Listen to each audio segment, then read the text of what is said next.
1 week from today, voters will be deciding on a new state controller, the person in charge of the state's finances. Now, this isn't normally a race that excites many people, but this year could be different. KPIX 5's Choi reports if policy expert Lanhee Chen defeats State Board of Equalization Chair Malia Cohen, he would be the first Republican to win a state office since Governor Schwarzenegger's re-election in 2006. The state of California collected nearly $250 billion in tax revenue last year, including at the pump. Chen believes a lot of that is wasted by agencies led by Democrats and says that it's his mission to change how your money is watched and spent. Even in the bread aisle at the grocery store, Lanhee Chen is keenly aware of rising prices. It's not inflation crippling consumers he's zeroing in on, but rather wasted tax dollars in the tens of billions. Where's the money going in our state, and restoring a little bit of confidence that somebody's actually watching out for them versus just kind of spending the money without any effort at restoring accountability or demanding results. He's a longtime policy expert who has taught at Stanford University and served on the Social Security Advisory Board under the Obama administration, but is running for political office for the first time. Really, people let you into their lives and their homes and talking about tough time they're having with gas prices, or why their kids' schools aren't better, or how can they ever afford to get a house. This race is the one statewide race that has a chance at being competitive. Thad Kauser is a political science professor at UC San Diego. Leading up to the general election, there's a stark difference in what Chen and Malia Cohen are talking about. The controller oversees funding for reproductive health organizations like Planned Parenthood. She's really going to focus on the core issues that are motivating Democrats this year. Abortion rights, Donald Trump. I will probably have to do it again. I've expressed concerns about, for example, what the former president did, his governing style.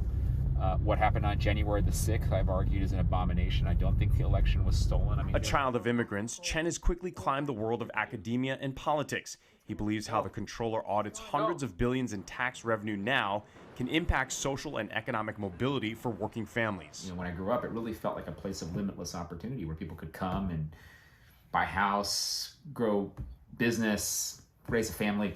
Nowadays, I think it's just much more challenging. Chen has outraised Cohen and emerged as the top vote getter in the June primary ahead of a pack of Democrats, including Cohen, but has spent significantly less, leaving a healthy coffer ahead of the two-person general election. There's something in politics we talk about called losing up.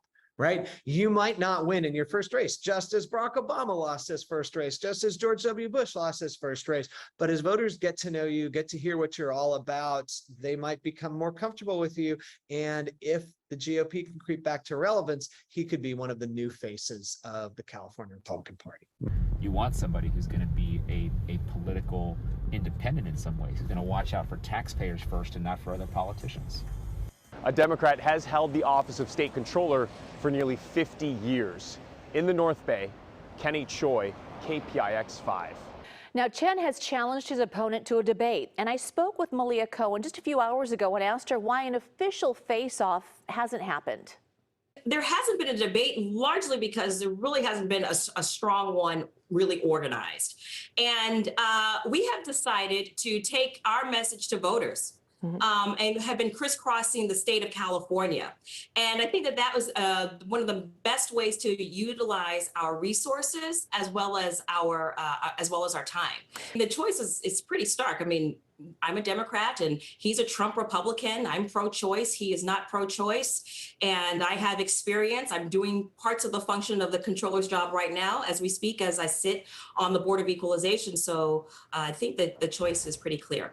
Let's get straight to the gas tax, shall we? Your opponent wants to audit the gas tax. Where do you stand on that? Oh, yeah. I mean, auditing any tax dollar spending is reasonable and certainly falls within the scope of the state controller. Saying that you're going to call an audit to the state gas tax, that's not news. You're supposed to do that. So that goes without saying. And before we go, it's no secret just how much money has been put into each campaign. Your opponent certainly has put in a number of dollars into this. Is that going to make a difference? Is that going to change things? Where do you stand on that in terms of how much money has been poured into this race? Good question, Juliet. Well, California has a history of rejecting the wealthiest of the wealthy that pour in personal money into their campaigns. I am a little baffled as to why candidates still continue to put a lot of their own particular money into a race or pour into a race. I think what it comes down to is people want to elect someone that will resonate with them, that they can trust, someone that they have confidence in knowing when they reach out to for help, that they will be there to help them, someone with a skill set that is applicable to the jobs that they're running for. And we thank both candidates for talking with us, and we have got you covered on election night with 3 ways to watch as the votes come in. Our coverage begins at 5 p.m. on Election Day right here on KPIX, CBS News Bay Area, and our sister station, KBCW.